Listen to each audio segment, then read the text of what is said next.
मैं Sher Singh Chaudhary, director mission defence academy के YouTube channel पर आपका स्वागत है।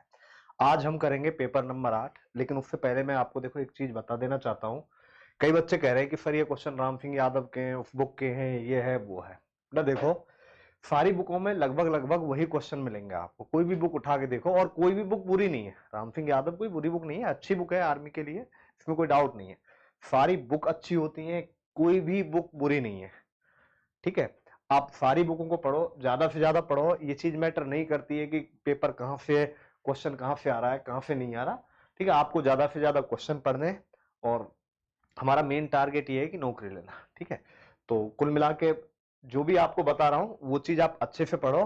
और एक बार जब आपके एग्जाम की डेट डिसाइड हो जाएगी फाइनल, तो उसके 10 दिन पहले मैं एक बार लाइव आऊंगा, और आपको बेटा हर चैप्टर में, साइंस में, जीके में, मैथ्स में, पूरे के पूरे चैप्टर में आपको मेन मेन चीजें बताऊंगा। और एक बार उन चीजों को जरूर पढ़ जाना। यदि आपका पेपर जैसा आर्मी का आता है वैसा ही पेपर आता है, तो नॉर्मली 30-35 क्वेश्चन आपको वहां से मिल जाएंगे। आप पेपर के बाद देख लेना ये चीज।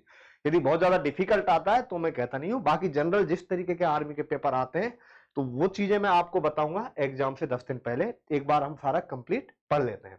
और अभी मैं यहाँ रेलवे वगैरह बाकी के भी एग्जाम डालूंगा, तो इसके बाद अब हम बिना समय गवाए चलो आगे पढ़ते हैं। देखो भारत का राष्ट्रीय पशु कौन सा है? देखो शेर। शेर आपका भारत का नहीं है, ये ब्रिटेन का है। कहां का है?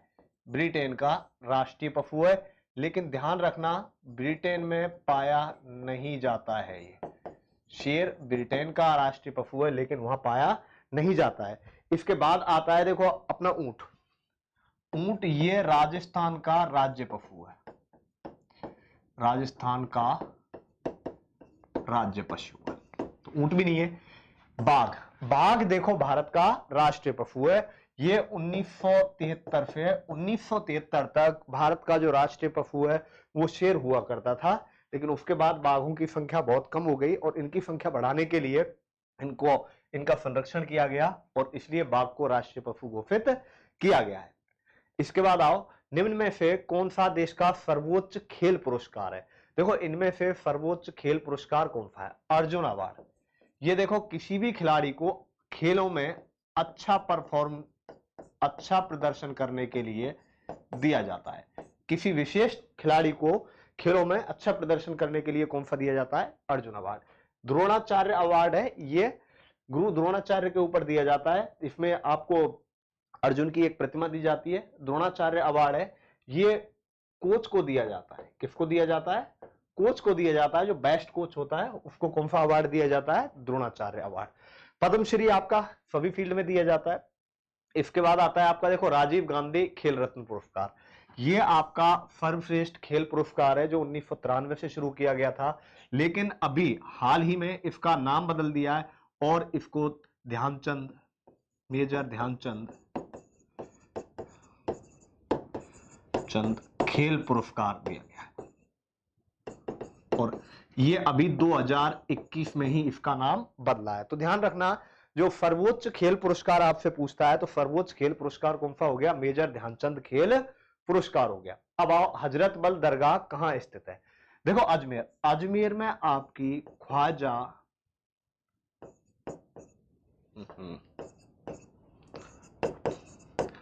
ख्वाजा मोइनुद्दीन चिश्ती की दरगाह है। मोइनुद्दीन चिश्ती की दरगाह है। ये कहां पे है? आपकी अजमेर में। और देखो हजरत बल दरगाह ये आपकी कहां पे है? श्रीनगर में। ध्यान रखना, हजरत बल दरगाह आपकी कहां है? श्रीनगर में। मेन मेन चीजें मैं पहले बता चुका हूं, ये कौन सी चीज कहां है ये आपको याद रखनी है। निम्न में से किस भारतीय को शांति के लिए नोबेल पुरस्कार 2014 से सम्मानित किया गया? देखो इसमें आता है सबसे पहले मदर टेरेसा। देखो मदर टेरेसा को नोबेल पुरस्कार मिला है, भारत रत्न भी मिला है, लेकिन इनको 2014 में नहीं मिला है। कैलाश भगवती। देखो कैलाश भगवती नहीं है, इसको काट के सही कर लेना, कैलाश सत्यार्थी है। कौन है? कैलाश सत्यार्थी है। इसको बाल संरक्षण के लिए मिला है। इन्होंने बचपन बचाओ आंदोलन चलाया था। बचपन बचाओ आंदोलन, कई बार क्वेश्चन आता है कि बचपन बचाओ आंदोलन किसने चलाया? बचपन बचाओ आंदोलन कैलाश भगवती ने चलाया। जो छोटे बच्चे कारखानों में और उनमें काम करते थे, उन बच्चों को इन्होंने रोक के उनके भविष्य को संवारा है। लगभग अब तक ये 80,000 बच्चों का भविष्य बर्बाद होने से रोक चुके हैं। तो कैलाश भगवती को किसके लिए? बाल संरक्षण के लिए मिला। कैलाश सत्यार्थी को बाल संरक्षण के लिए मिला। इन्होंने बचपन बचाओ आंदोलन चलाया और उस आंदोलन की वजह से इन्होंने आज तक 80,000 बच्चों का भविष्य बर्बाद होने से बचाया है। इसके बाद चलो आगे चलते हैं। हुमायूं का मकबरा कहां है? देखो सबसे पहले आता है आगरा। आगरा में सिकंदरा में अकबर का मकबरा है। अकबर का मकबरा है। और दिल्ली में किसका मकबरा है? हुमायूं का मकबरा है। हुमायूं का मकबरा कहां पे है आपका? दिल्ली में। यदि आगरा की बात करते हैं तो आगरा के सिकंदरा में किसका मकबरा है? अकबर का मकबरा है। इसके बाद चलो आगे बढ़ते हैं।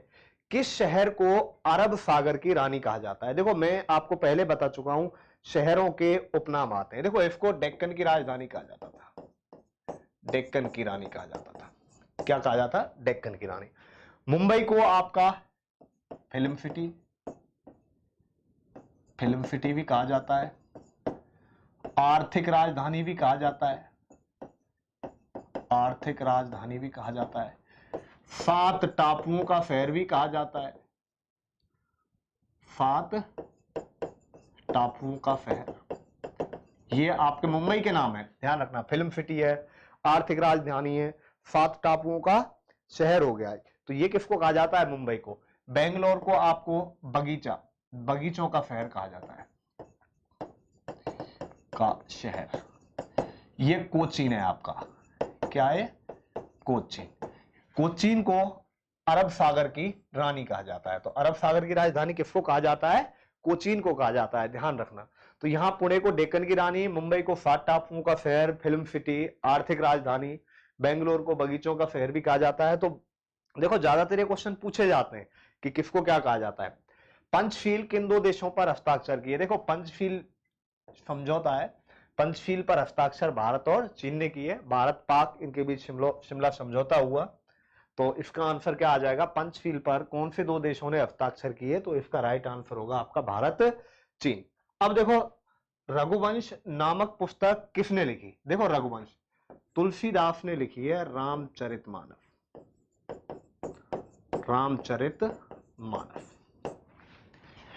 कालिदास ने आपकी रघुवंशी नामक लिखी है। इनकी जो है सूरसागर है, जो फेमस किताब है वो इनकी कौन सी है? सूरसागर है। और वाल्मीकि जो फेमस किताब है वो कौन सी है? रामायण। और महाभारत किसने लिखी है? वेद व्यास जी ने लिखी है। अर्जुन पुरस्कार कब शुरू किए गए? देखो अर्जुन पुरस्कार सन 1961 में शुरू किए गए। अर्जुन पुरस्कार बता चुका हूं मैं पहले कि जो खेल होते हैं, खेलों में अच्छा प्रदर्शन करने वाले, विशिष्ट प्रदर्शन करने वाले खिलाड़ी को दिया जाता है। इसके बाद आइए आगे। भारत में केंद्र शासित प्रदेशों की संख्या कितनी है? देखो केंद्र शासित प्रदेशों की संख्या कितनी है? 8 है। केंद्र शासित प्रदेश भारत में कितने हैं? 8 है। इसके बाद चलो आगे। भारतीय संविधान के निर्माता कौन है? देखो भारतीय संविधान के निर्माता सबको पता है भीमराव अंबेडकर है। पंडित नेहरू आपके सबसे पहले प्रधानमंत्री हैं। सरोजनी नायडू ये आपकी पहली महिला गवर्नर है। पहली कौन है? महिला गवर्नर। और इनको भारत कोकिला भी कहा जाता है। कोकिला भी कहा जाता है। किसको? सरोजिनी नायडू को। तो इसका राइट आंसर होगा भीमराव अंबेडकर। जो भीमराव अंबेडकर संविधान के निर्माता कहे जाते हैं। इसके बाद आओ, किस नदी को नमक की नदी कहा जाता है? देखो सबसे ज्यादा जो नमक निकलता है, इनमें से जो सबसे ज्यादा नमक मिलता है वो कौन सी नदी है? लूनी नदी है। ठीक है, खारी नदी बोल देते हैं इसको। गोदावरी या आपकी दक्षिण गंगा कहा जाता है इसे। दक्षिण गंगा कहा जाता है इसको। बाकी आपके गंगा नदी है ही है। इसके बाद आओ, भगवान महावीर का जन्म कहां हुआ? देखो भगवान महावीर का जन्म आपका कुंडग्राम वैशाली में हुआ। कुंडग्राम वैशाली में हुआ, जो कि ये आज कहां पर है? बिहार में आपका। इसके अलावा देखो भगवान बुद्ध का जन्म स्थल भी पूछा जाता है कई बार। तो भगवान बुद्ध का जो जन्म स्थल है वो कहां पे हुआ है? वो आपका लुम्बिनी में हुआ है। भगवान बुद्ध का जन्म है वो कहां पे हुआ है? आपका लुम्बिनी में हुआ है। इसके बाद आओ अगला, लुम्बिनी वर्तमान में, ध्यान रखना कई बार आया है, भगवान बुद्ध का जन्म लुम्बिनी में हुआ, जो कहां पर है, तो लुम्बिनी आपका भारत में नहीं है, लुम्बिनी आपका नेपाल में है। फाइना नेहवाल, देखो खेलों से संबंधित क्वेश्चन बहुत आते हैं, खेलों से संबंधित क्वेश्चन बहुत आते हैं। फाइना नेहवाल किस खेल से संबंधित है, तो फाइना नेहवाल बैडमिंटन से संबंधित है। फाइना नेहवाल किससे संबंधित है, बैडमिंटन से। इसके बाद आओ अगला, भारत का प्रथम उपराष्ट्रपति, भारत का प्रथम उपराष्ट्रपति कौन था। देखो सबसे पहले आता है इसमें ऑप्शन जीवी मालवंकर। तो जीवी जो ये क्वेश्चन पहले कई बार आ चुका है, तो जीवी मावलंकर है, ये पहले लोकसभा अध्यक्ष थे, पहले लोकसभा अध्यक्ष, ये पहले लोकसभा अध्यक्ष थे। ये आपके प्रथम राष्ट्रपति हैं, ये आपके प्रथम राष्ट्रपति हैं, ये आपके प्रथम प्रधानमंत्री हैं। ये प्रथम वाले क्वेश्चन आते हैं, राजेंद्र प्रसाद पहले राष्ट्रपति, नेहरू प्रथम प्रधानमंत्री, और ये आपके पहले उपराष्ट्रपति हैं, राष्ट्रपति हैं। और आपके जो सरदार वल्लभ भाई पटेल है, वो आपके सबसे पहले देश के गृह मंत्री या फिर देश के उप प्रधानमंत्री हैं। अब देखो इस प्रकार आओ, अगला क्वेश्चन आते हैं, नाभिकीय संलयन की क्रिया कहां होती है। देखो नाभिकीय संलयन की क्रिया हाइड्रोजन बम में होती है, जहां हाइड्रोजन के दो परमाणु मिलकर एक परमाणु बड़ा बनाते हैं। तो हाइड्रोजन बम में आपकी नाभिकीय संलयन होती है। परमाणु बम और इनमें है, जो परमाणु बम और नाभिकीय जो रिएक्टर दिया गया है, इनमें आपकी कौन सी क्रिया होती है, नाभिकीय विखंडन की क्रिया होती है। तो ध्यान रखना, नाभिकीय संलयन और नाभिकीय विखंडन के आते हैं, इसमें पहले भी कई क्वेश्चन आते हैं, मंदक के रूप में क्या है, शीतलक के रूप में क्या है, तो वो मैं सारे डिस्कस पहले कर चुका हूं, तो एक बार अच्छे तरीके से देख लेना। क्वेश्चन जो परमाणु भट्टी वाले होते हैं, जो नाभिकीय संलयन और नाभिकीय विखंडन वाला चैप्टर है, छोटा सा चैप्टर है लेकिन बहुत ज्यादा इंपॉर्टेंट है एग्जाम के दृष्टिकोण से। निम्न में से कौन सा ईंधन के लिए प्रयोग किया जाता है। देखो ईंधन के लिए इनमें से कौन सा काम में आता है, CO2 नहीं आता है भाई, कार्बन डाइऑक्साइड है आपकी, कार्बन मोनोऑक्साइड है, ये भी नहीं आता है भाई। इसके बाद आता है आपका ये एथेनोइक अम्ल, ये भी नहीं आता है। ये आपका C4H10, ये ईंधन के रूप में काम में आता है। बिजली के बल्ब में क्या भरा हुआ होता है। देखो बिजली के बल्ब में आपका 93% ऑर्गन होती है और 7% आपकी नाइट्रोजन होती है। तो बिजली के बल्ब में 93% ऑर्गन और 7% नाइट्रोजन है, ये इसलिए डाले जाते हैं ताकि उसके अंदर अक्रिय वातावरण उत्पन्न हो जाता है। तो इनमें कौन सा आ जाएगा ऑप्शन में, ऑर्गन गैस आ जाएगा। कौन सा आ जाएगा इसमें, ऑर्गन गैस। इसके बाद अगला क्वेश्चन, एक स्थायी वस्तु में क्या होता है। एक स्थायी वस्तु में क्या होता है, तो देखो एक स्थायी वस्तु में क्या होता है, वेग, ऊर्जा, त्वरण, संवेग। देखो वेग, त्वरण, संवेग ये स्थायी वस्तु में नहीं होते, ये गतिशील वस्तु में होते हैं। एक स्थायी वस्तु में क्या होती है, ऊर्जा। अब हाइड्रोक्लोरिक अम्ल एवं धातु क्रिया करके, देखो हाइड्रोक्लोरिक अम्ल आपका होता है HCl प्लस धातु क्रिया करते हैं, तो ध्यान रखना इनके क्रिया के फलस्वरूप आपका एक तो लवण बनेगा और हाइड्रोजन गैस मुक्त होगी। तो क्रिया से क्या बनेगा आपका, हाइड्रोजन गैस। ध्यान रखना हाइड्रोक्लोरिक अम्ल HCl जब धातु से क्रिया करता है तो आपका एक तो लवण बनेगा और हाइड्रोजन गैस निकलेगी उसमें से। ध्वनि तरंगों की गतिशील तभी संभव है जब वहां पर हो। देखो ध्वनि तरंगों के लिए मीडियम की जरूरत होती है, माध्यम की जरूरत होती है। निर्वात में ध्वनि तरंग, आपको पता है ध्वनि का वेग क्या होता है, 0 होता है, ठीक है। और ये सघन और विरल, ये सॉरी घनीभूत और विरलन, इनसे अपना कोई मतलब नहीं है, तो इनके लिए माध्यम होना चाहिए। अब वो माध्यम कैसा भी हो सकता है, ठोस, द्रव, गैस, बाकी मैं बता चुका हूं। ध्वनि की चाल सबसे ज्यादा आपकी ठोस में होती है, ठीक है, उसके बाद द्रव, उसके बाद गैस, और लास्ट में क्या आता है आपका निर्वात, 0 होती है यहाँ पे। उत्तल शीशे से बना हुआ प्रतिबिंब हमेशा उल्टा होता है। ध्यान रखना, उत्तल शीशे से बना हुआ प्रतिबिंब हमेशा कैसा होता है, उल्टा होता है। अब इसके बाद आता है वर्नियर कैलिपर्स का अल्पतमांक होगा। देखो वर्नियर कैलिपर्स का अल्पतमांक 0.01 सेंटीमीटर होता है, या 0.1 mm भी दे देता है, कई बार मिलीमीटर भी दे देता है। तो ध्यान रखना वर्नियर कैलिपर्स का जो अल्पतमांक है वो कौन सा होता है, 0.01 सेंटीमीटर होता है। इसके बाद अगला क्वेश्चन आओ, विद्युत वाहक बल की इकाई है इलेक्ट्रिक फोर्स। देखो विद्युत वाहक बल न्यूटन ये आपकी बल की इकाई है, जूल आपकी कार्य की है, ठीक है। शक्ति का वाट होता है, वोल्ट किसकी है, आपकी विद्युत वाहक बल की, विद्युत वाहक बल की। तो विद्युत वाहक बल की इकाई क्या हो गई आपकी, इनमें से क्या हो जाएगी, वोल्ट हो जाएगी। ध्यान रखना न्यूटन किसका है, बल का है, ठीक है। जूल आपका कार्य का आ जाता है और इसके बाद वोल्ट आ जाता है विद्युत वाहक बल का, शक्ति का क्या आ जाता है आपका, वाट। इसके बाद आता है कैल्शियम कार्बोनेट को गर्म करने पर क्या उत्पन्न होता है। तो देखो ये CaCO3, इसको हम गर्म करेंगे तो CaO प्लस CO2 बनेगा, CaO प्लस CO2। तो इसमें कौन सा आ रहा है ऑप्शन में, आप देख लो कार्बन डाइऑक्साइड।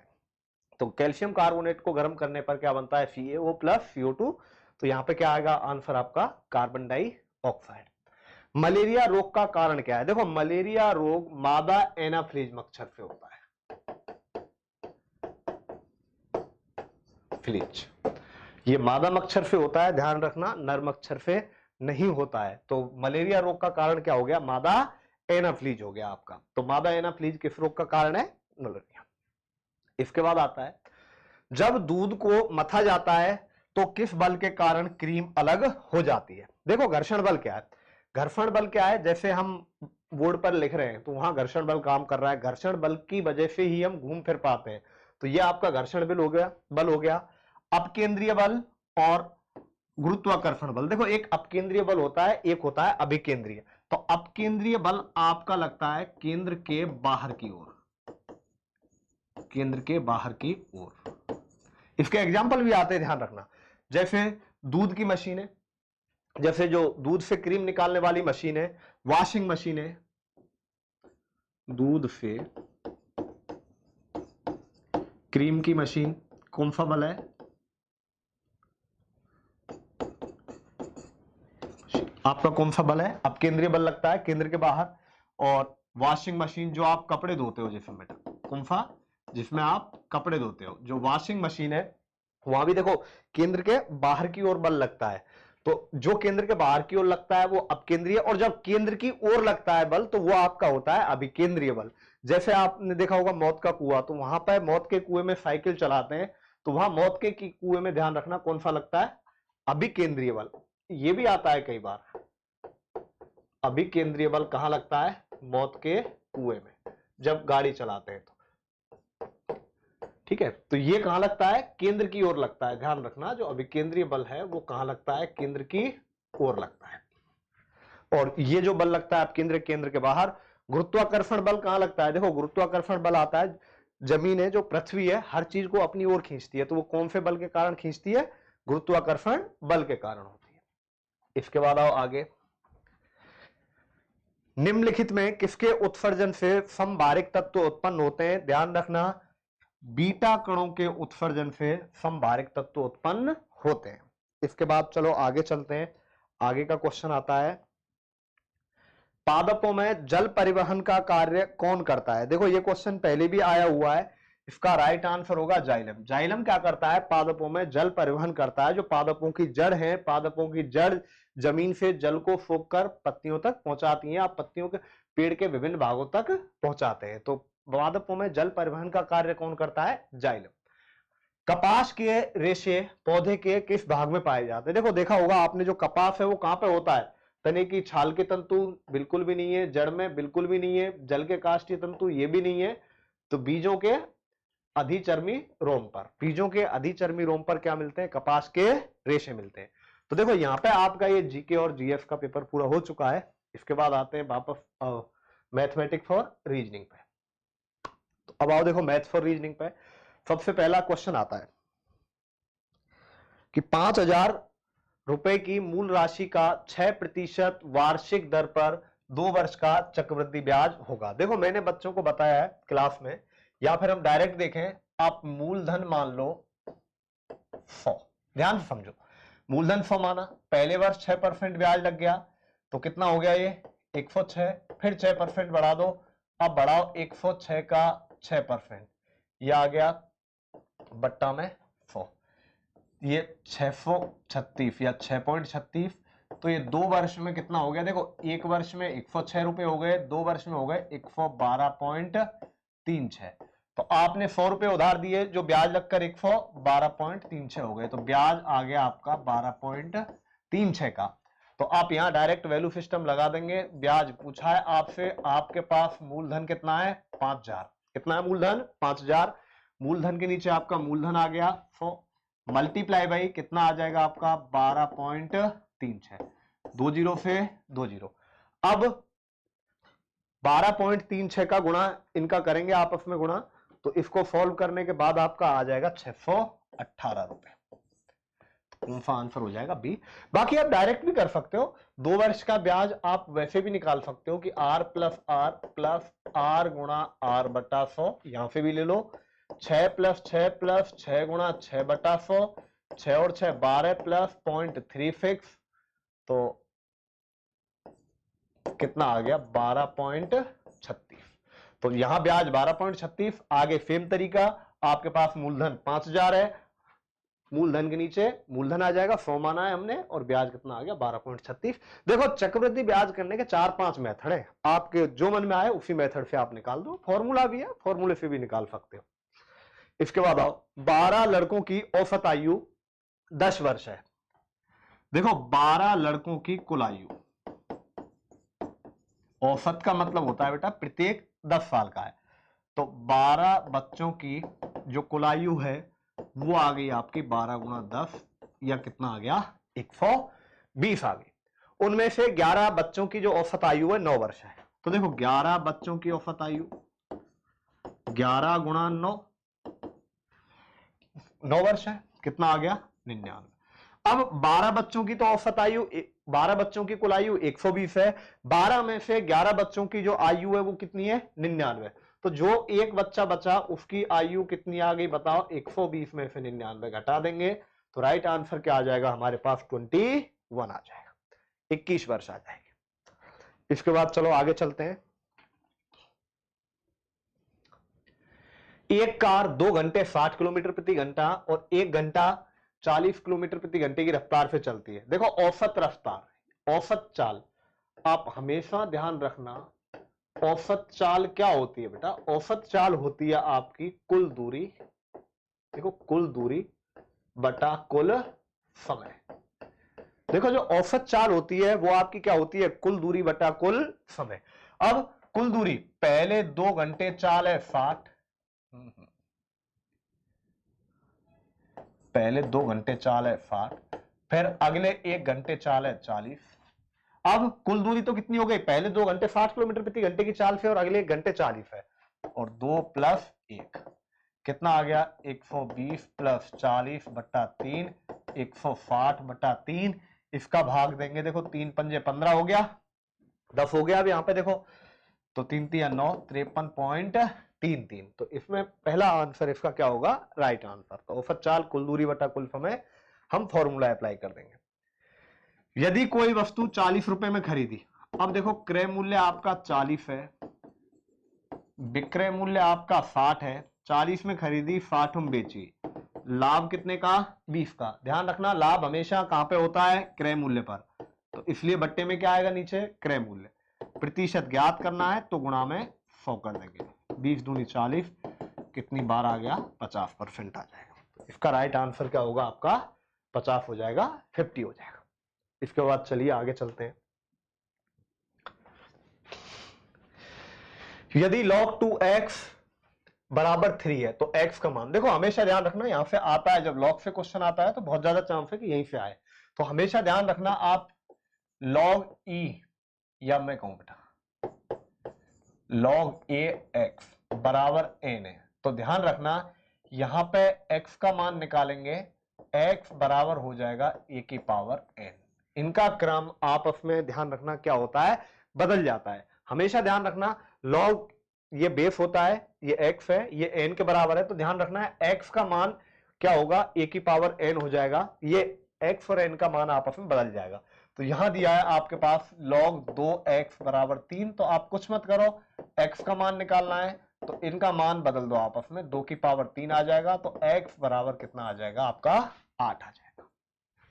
ध्यान रखना यहां पे x का और n का मान आपस में बदल जाएगा, तो यानी कि यहां वो उसको यहां ले आओ आप और सीधा सीधा क्वेश्चन आपका हो जाएगा। अब आओ, किसी स्कूल में, मान लो स्कूल में कुल बच्चे कितने हमारे पास 100, बच्चे कितने, लड़के कितने आपके पास, लड़के हो गए आपके पास 60 और लड़की कितनी हो गई आपके पास 40, लेकिन लड़की दी है कितनी 600।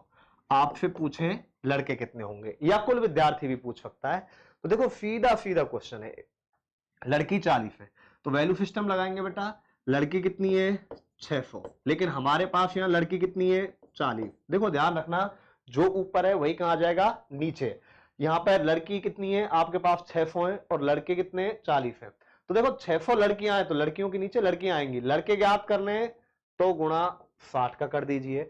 यदि आपसे पूछा कुल बच्चे कितने तो बेटा गुणा कितने का हो जाता 100 का हो जाता। तो आगे देखो ये काट देंगे 0 से 0, ये 15 बार 15 छिक्की 90, कितना आ गया 900 आ गया। ठीक है, इसके बाद आइए क्वेश्चन नंबर 39। देखो यदि आपको वीडियो पसंद आ रही है, यदि आपको पेपर पसंद आ रहे हैं तो आप इनको लाइक जरूर करो और आगे ज्यादा से ज्यादा बच्चों को भेजो ताकि ज्यादा से ज्यादा बच्चे इस चीज का फायदा उठाएं। ठीक है, और एक दो दिन में रेलवे के पेपर और डाले जाएंगे, तो जो रेलवे के बच्चे हैं, बाकी ऐसा नहीं है कि ये केवल आर्मी के लिए ही है। देखो ये जो जीके जीएस के क्वेश्चन है या मैथ्स के क्वेश्चन है, ये कोई पेटेंट नहीं करा रखा है इन्होंने कि आर्मी में ही आएंगे, ये क्वेश्चन सारे एग्जामों के लिए इंपॉर्टेंट है, चाहे आप रेलवे का दो, चाहे आप दिल्ली पुलिस का दो, राजस्थान पुलिस का दो, आप कोई भी एग्जाम दो जहां पे ये सब्जेक्ट आते हैं, तो ये सारे क्वेश्चन इंपॉर्टेंट है, सारी चीजें इंपॉर्टेंट है, ठीक है ना, कोई भी चीज बिना बात के नहीं पढ़ते हम। एक समांतर चतुर्भुज में एबीसीडी के कोण ए का मान 85 है तो कोण डी का मान क्या होगा। देखो समांतर चतुर्भुज क्या होता है, ये समांतर चतुर्भुज है आपका ए बी सी और डी, ये क्या आपका समांतर चतुर्भुज। तो देखो समांतर चतुर्भुज में एक चीज हमेशा ध्यान रखना, आमने सामने की भुजाएं कैसी होंगी समांतर, यानी कि एडी समांतर है बीसी के और एबी समांतर है सीडी के, ये समांतर होती है। और ध्यान रखना इनके देखो ये कोण है आपस में, मैं कहूं कोण ए प्लस कोण बी, देखो इन दोनों कोणों का योग, फिर इसके बाद इन दो कोणों का योग, फिर इन दोनों कोणों का योगफल और कोण डी प्लस कोण ए, इनका योगफल कितना होता है 180। ध्यान रखना समांतर चतुर्भुज में इन दोनों कोणों का योगफल, इन दोनों का योगफल और इन दोनों का योगफल और इन दोनों का योगफल कितना होता है 180। अब कोई भी एक कोण दे सकता है, बचा हुआ पूछ सकता है, आपको कोण ए का मान दिया है, डी का पूछा है, तो कोण डी बराबर होगा 180 माइनस कोण ए, 180 माइनस कोण ए का मान कितना है 85, तो 180 में से 85 घटाएंगे आप तो कितना आ जाएगा 95, तो इसका आंसर क्या हो जाएगा आपका 95। यदि चक्रवृद्धि ब्याज की दर से 4 वर्षों में, देखो 4 वर्ष में 100 रुपए 200 हो गए, तो मतलब कितने गुना हो गया 2 गुना। देखो ध्यान रखना कोई भी धन 4 वर्षों में 100 रुपए से बढ़कर 200 हो गया तो 800 रुपए होने में कितना समय लगेगा। आप एक चीज हमेशा याद रखना, यहां आपको देगा, जैसे दे दिया मान लो बेटा 4 वर्ष में 2 गुना दे दिया आपको, निश्चित रूप से आपसे यहां पूछेगा 2 की पावर n गुना, कितने समय में होगा, 2 की पावर क्या पूछेगा n गुना, और n गुना ज्ञात करने के लिए n का गुणा यहां कितने वर्ष हैं 4 वर्ष हैं, तो हम किस में कर देंगे 4 में। जैसे n का मतलब बेटा आपसे पूछे 2 की पावर 1 का मतलब तो 2 ही हो गया, 2 की पावर 2 हो गया 4, आपसे पूछे 4 गुना कितने समय में होगा, तो बेटा यहां 2 की पावर 2 रखेंगे, 4 के लिए 2 की पावर 2 रखेंगे, तो हम यहां 2 की पावर 2 आई है तो 2 का गुणा 4 में कर देंगे तो कितना आ जाएगा 8 वर्ष में। आपसे पूछा है कि 800 होने में कितना समय लगेगा, देखो 100 से बढ़कर 200 हो गया, आपसे पूछा है 8 गुना कितने समय में होगा, तो 8 2 की पावर क्या है 3 है, तो आप 3 का गुणा किस में कर दो, 4 में कर दो, तो 3 गुणा 4 कितना वर्ष आ गया, आंसर 12 वर्ष आ गया। आपसे ये भी पूछ सकता है, देखो यहां 2 की पावर 3 है, आपसे पूछे 16 गुना कितने में होगा, तो बेटा 16 होगा तो 2 की पावर कितना हो जाएगा, 4। देखो 16 गुना पूछता है, तो उस कंडीशन में 4 का गुणा किस में करेंगे, 4 में कर देंगे। बेटा ध्यान रखना, ये आपका कौन से में कॉन्सेप्ट चलता है, चक्रवृद्धि ब्याज में चलता है। आगे आइए, कमलेश 375 रुपए प्रति दर्जन के हिसाब से 20 दर्जन खिलौने खरीदे। देखो क्रय मूल्य निकालो, 375 रुपए में 1 दर्जन, तो 20 दर्जन आपके कितने में खरीदे, 7500 रुपए में, और उसने उन खिलौनों को 33 रुपए प्रति खिलौने की दर से बेचा। विक्रय मूल्य निकालो आप, तो विक्रय मूल्य क्या होगा, 33 रुपए प्रति खिलौना। अब देखो हमारे पास खिलौने 20 दर्जन है, तो 20 दर्जन है, गुणा में कितना कर दो, 1 दर्जन में 12, तो 33 गुणा में 12 दूनी 24, 240 आ गया, और 33 गुणा 240 आएगा, देखो 24 3 72 आ गया आपका, और 24 3 72, और 7 79, ये आ गया 7920 आ जाएगा। आपने 7500 में खरीदे और 7920 में बेचे, आपको लाभ कितने का हुआ, 420 रुपए का हुआ। कितने पे हुआ, 7500 पे हुआ। प्रतिशत ज्ञात करना है तो गुणा में क्या कर देंगे, 100 का। ये काटो 0 से 0, 25 तिया 75, और 25 चौका 100 आ गया, 25 तिया 75, और ये 100 आ गया। चलो पूरा ही दोबारा करते हैं, 420 का 7500 पे गुणा में कितना आ गया, यहाँ पे 100 आ गया। ठीक है, तो आप क्या करो, यहाँ पे 0 से 0 काटो, 25 चौका 100, 25 तिया 75, 30 आ गया, 10 बार कट गया, और 3 से कितनी बार, 14 चौका 56 बटा 10 कितना आ जाएगा, 5.6%। तो इसमें कौन सा आ जाएगा आपका, 5.6% इज द राइट आंसर। देखो 375 रुपए का 1 दर्जन है, तो 20 दर्जन कितने के हो गए, 375 गुणा 20 कर देंगे। विक्रय मूल्य ज्ञात करना है, 33 रुपए प्रति खिलौना, तो एक खिलौना 33 का, 20 दर्जन है, 1 दर्जन में 12 खिलौने आ गए, 7920 रुपए का हो गया ये। तो 7920 में बेचा है, खरीदा 7500 में, तो लाभ कितने का हो गया आपको, 420 का हो गया। कितने पे हो गया, 7500 रुपए पे हो गया। प्रतिशत ज्ञात करना है तो गुणा में 100 का। 6 अंकों की सबसे छोटी संख्या, देखो 6 अंकों की सबसे छोटी संख्या ये आ गई। 4 अंकों की सबसे बड़ी संख्या, 4 बार 9 कर देंगे, 10 में से 9 गए तो 1 0 0 0, और यहां क्या आ गया आपका 9। कितना आ जाएगा यहाँ पे, 9। तो क्या आ जाएगा इसका आंसर, 90,001। 6 अंकों की सबसे छोटी संख्या में से यदि हम ये घटाएंगे तो कितना आ जाएगा आपका, 90,001 आ जाएगा। इसके बाद चलो आगे चलते हैं। आगे का क्वेश्चन क्या है, 64 96 और 112 का लेफ और 72 का लेफ पे होगा। 64 96 112 और 72। देखो पहले 4 का दे दो, सब में जा रहा है, 4 का 16 बार, 4 का 24 बार, और 4 का कितनी बार, 28 बार, और 4 का 18 चौका 72। अब देखो 2 का 2 सब में, 2 का दिया कितनी बार, 8 बार, 2 का दिया कितनी बार गया इसमें, 12 बार, 2 का 14 बार, और 2 का 9 बार दिया।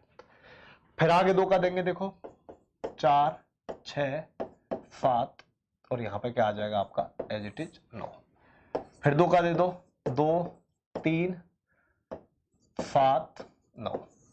अब इसमें देखो किसी का नहीं जा रहा, हम डायरेक्ट 3 का ही देंगे, तो 2 आ गया, 1 आ गया, 7 आ गया, 3 आ गया। तो देखो एक बार इनका गुणा करो, एक बार 4 गुणा 2 गुणा 2 गुणा 2 गुणा 3 गुणा 2 गुणा 7 गुणा 3, तो 4 दूनी 8, 8 दूनी 16, 16 दूनी 32 तिया 96, मल्टीप्लाई बाई 7 21 दूनी 42, तो 96 गुणा 42 करेंगे, देखो क्या आ रहा है, 6 दूनी 12, लास्ट डिजिट देखो 12, 4032, क्योंकि इनका गुणा करेंगे 1192 आएगा नहीं, बड़ी संख्या आएगी, तो वो कितना हो गया, 4032। इसके बाद आओ अगला, एक बेलन का व्यास, देखो बेलन का व्यास डी, डायमीटर 28 मीटर है, एच कितना है 20, तो संपूर्ण पृष्ठीय क्षेत्रफल, देखो बेलन का जो संपूर्ण पृष्ठीय क्षेत्रफल है, यहाँ फॉर्मूला लगाएंगे, बेलन का संपूर्ण पृष्ठीय क्षेत्रफल आपका होता है 2 पाई r h प्लस r। तो 2 गुणा 22/7, r का मान कितना है यहाँ पे देखो, r का जब d बराबर 28 है, जब d बराबर 28 है तो r बराबर हो जाएगा 28/2 कितना 14 गुणा 20 प्लस r कितना आ गया आपके पास 14, 7 से कितनी बार कट गया 2 बार, तो 22 दूनी 44, 44 दूनी कितना आ गया 88 गुणा 34 आ गया, 88 गुणा 34। अब देखो लास्ट डिजिट का गुणा करके देखो, 8 चौका 32, 2 आ रहा है तो इनमें देखो लास्ट डिजिट कौन सी है, वही देखो 2992 आ जाएगा, क्योंकि यहाँ पे और कोई ऑप्शन ऐसा नहीं है जिसका अंतिम अंक क्या है 2। तो ये क्वेश्चन को जल्दी करने का एक तरीका होता है, आप अंतिम डिजिट का गुणा कर लिया करो, जैसे 8 चौका 32 आया है तो लास्ट में 2 आ रहा है, अब लास्ट में 2 देख लो कहां पे आ रहा है। यदि एक ऑप्शन ये होता कि इनमें से कोई नहीं तो हम फिर पूरा गुणा करके देख लेते, कोई दिक्कत वाली बात नहीं है। अब आओ आगे, क्वेश्चन नंबर 45, डायरेक्ट इनका देखो क्रॉस मल्टीप्लीकेशन कर दो, 15 गुणा x बराबर 21 गुणा 45, x बराबर 21 गुणा 45 बटा 15, 15 तिया 45 और 21 तिया 63, तो कितना आ जाएगा 63 आ जाएगा। अब देखो रवि ने मोहन से कहा कि तुम मेरे पिता, रवि के पिता हो गए, रवि ने मोहन से कहा है कि तुम मेरे पिता के पिता, मेरे पिता के पिता के भाई, पिता का भाई ये हो गया इसका, पिता का भाई हो गया इसका, भाई का पुत्र है कौन मोहन, ध्यान रखना। रवि ने कहा है मोहन से, रवि ने मोहन से कहा कि मोहन तुम मेरे पिता के भाई के पुत्र हो। तो देखो ये दोनों आपस में, ये रवि के पिताजी हो गए, दादाजी हो गए, ये दादाजी ये इनके दोनों भाई हैं, तो ये इनका चचेरा भाई हो गया, तो ये क्या लगेगा इसका चाचा या ताऊ लगेगा, ध्यान रखना। आगे आओ,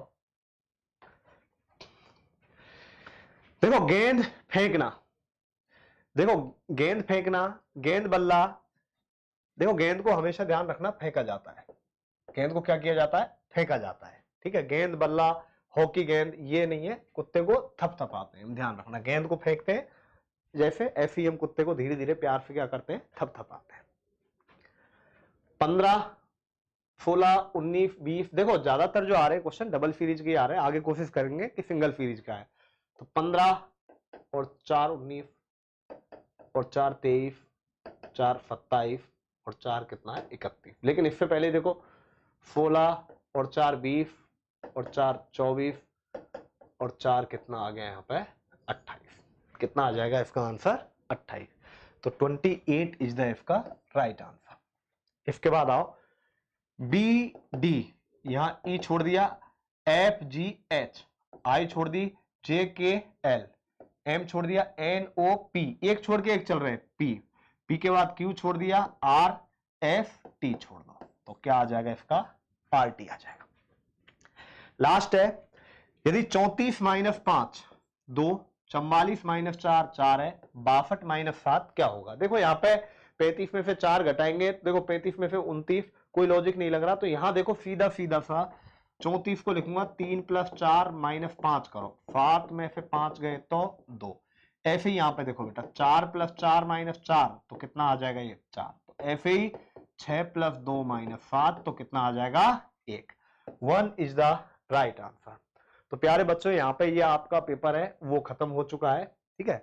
अब अगले पेपर लेके मैं जल्दी आऊंगा, और कोशिश करो जो मैं ये क्वेश्चन करा रहा हूं इनको बहुत अच्छे तरीके से करें। अब आगे देखो मैं क्वेश्चन पेपर का धीरे धीरे जो लेवल है वो भी इसका मैं बढ़ाऊंगा, और 1-2 दिन में आपका मैं जो railway group D, railway NTPC इनके पेपर भी डालूंगा, जो बच्चे इनकी तैयारी कर रहे हैं तो उसके लिए उसे रिकमेंड करें। और वीडियो पसंद आ रहे हैं तो चैनल को आप सब्सक्राइब भी करो, आगे बच्चों को भी भेजो, और वीडियो को लाइक जरूर किया करो भाई यदि पसंद आ रहा है, इससे हमारा मनोबल बढ़ता है।